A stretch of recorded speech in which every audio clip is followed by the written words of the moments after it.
मैं ठीक हूँ मधु, पर तुम्हें यहाँ नहीं होना चाहिए। तुम्हें अपनी माँ के पास जाना चाहिए। उन्हें तुम्हारी जरूरत है। तुम ऐसे क्यों बात कर रहे हो? मुझसे नाराज हो? मुझसे कोई गलती हो गई है?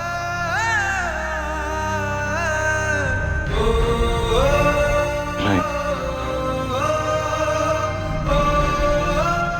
मैं बिट्टू जी से कहता हूँ लॉयर्स को बुलाएं। लॉयर्स आ चुके हैं। मेरी अभी रोमा से बात हुई। पर आगे तो मुझसे ऐसे क्यों बात?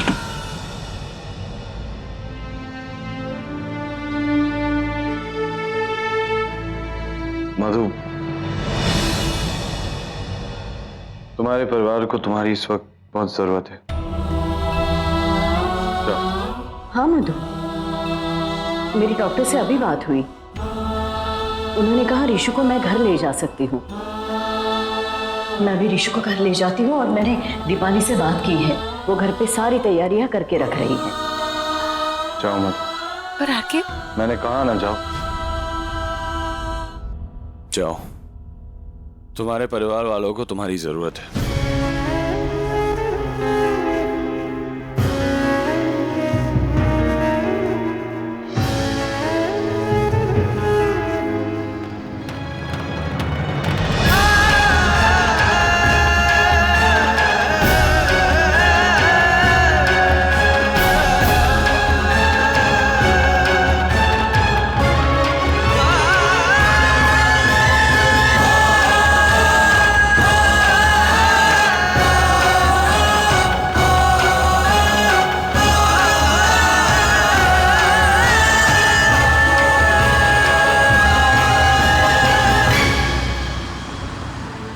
इंस्पेक्टर साहब, इनकी कोर्ट में पेशी कब होगी? पहले हम अपनी कार्रवाई पूरी कर लें, फिर आगे बताएंगे। माँ, माँ कुछ बोले ना माँ। माँ अगर आपने इस तरह से हिम्मत हारी तो हम सबके लिए बहुत मुश्किल हो जाएगा माँ। प्लीज प्लीज माँ, प्लीज माँ कुछ बोले ना माँ। प्लीज माँ कुछ बोले ना माँ। प्लीज मालिक, मालिक। बस कर कृष्णा, बस कर। ये खड़ियाली आंसू बहाना बंद कर। ये जितने आंसू बहाएगी मेरा गुस्सा उतना पड़ेगा। तेरी माँ उन सलाखों के पीछे, उसका कारण सिर्फ तू है। तेरी माँ उन सलाखों के पीछे नहीं होती अगर तूने सब कुछ सच सच बता दिया होता। वो बलराज तुम लोगों की कनपट्टी पे पिस्तौल नहीं रखता, इस शहर से भागने का इंतजाम कर रहा होता। वो तो अपना काम कर रहा था क्योंकि वो इस परिवार का दुश्मन है। उसने तो हमें खत्म करना ही था, लेकिन तू तो इस परिवार का हिस्सा है ना, है कि नहीं? अगर है तो फिर तेरे कुछ कर्तव्य बनते हैं इस परिवार के लिए, इसकी सुरक्षा के लिए, इसकी शांति के लिए। और तूने अपने हर कर्तव्य, अपनी हर जिम्मेदारी से मुंह मोड़ लिया। क्यों? तू अब यहीं खड़ी रह। नहीं मालिक, मालिक मैं तो। दीदू,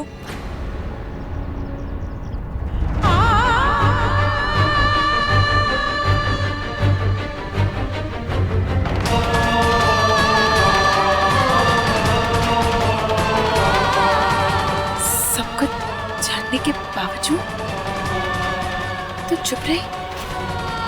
वो तो उससे मिली है ना, पहचानती है ना उसे। तुम्हें किसी को कुछ नहीं पता है। तू जानती है ना उसने हम सबके साथ क्या करने की कोशिश की थी। उसके बावजूद तू चुप कैसे रह सकती थी? तू जवाब दे। मधु, कैसे बताती मैं सबको, कैसे खो देती अपने सपने को देती।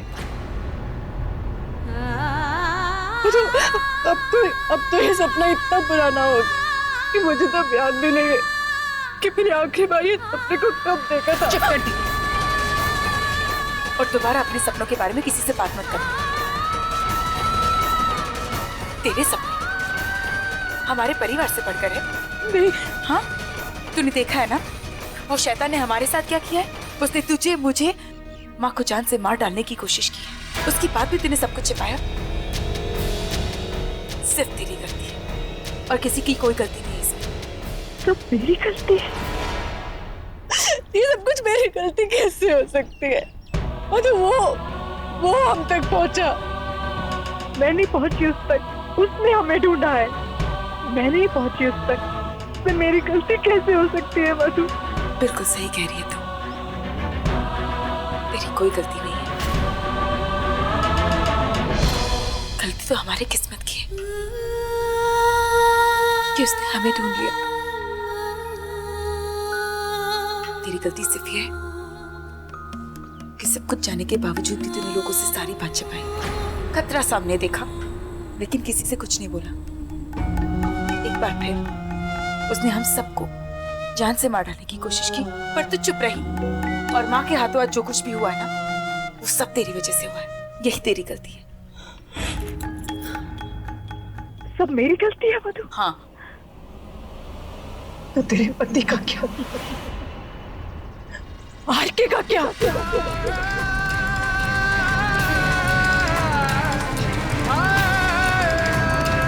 दीदू ये तू क्या बकवास कर रही है?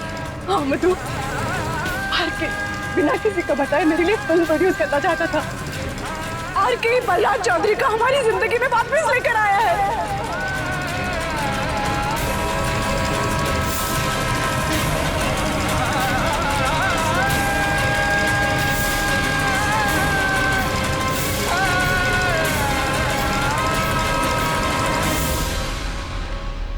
पूछ बिट्टू जी से, ये बलराज चौधरी को हमारी जिंदगी में वापस लेकर आए। मैं नहीं, तो ये मेरी गलती नहीं।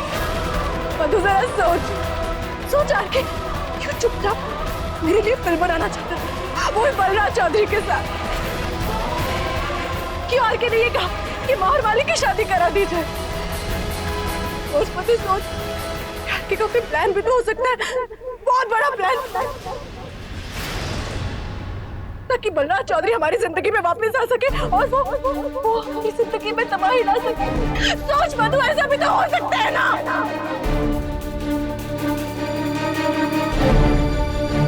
एक मिनट भाभी जी, ये बिल्कुल झूठ है, गलत है। मैं और चीफ दोनों इस आदमी को नहीं जानते।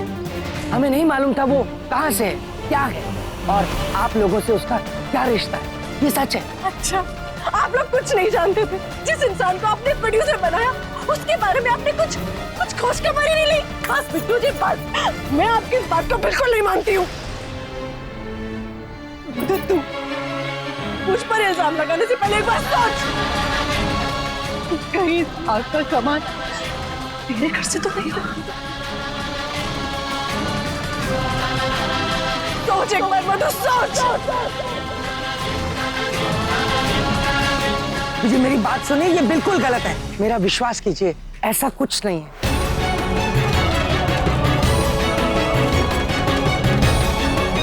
भाभी जी,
मधु, मेरे ख्याल से तुम्हें इस वक्त यहाँ नहीं अपने घर पर होना चाहिए। मेरे ख्याल से हम दोनों को अभी बात करनी चाहिए।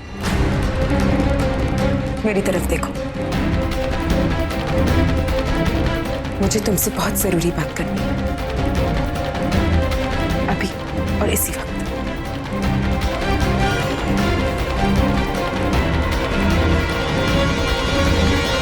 मधु, नहीं, पहले मैं बोलूंगी।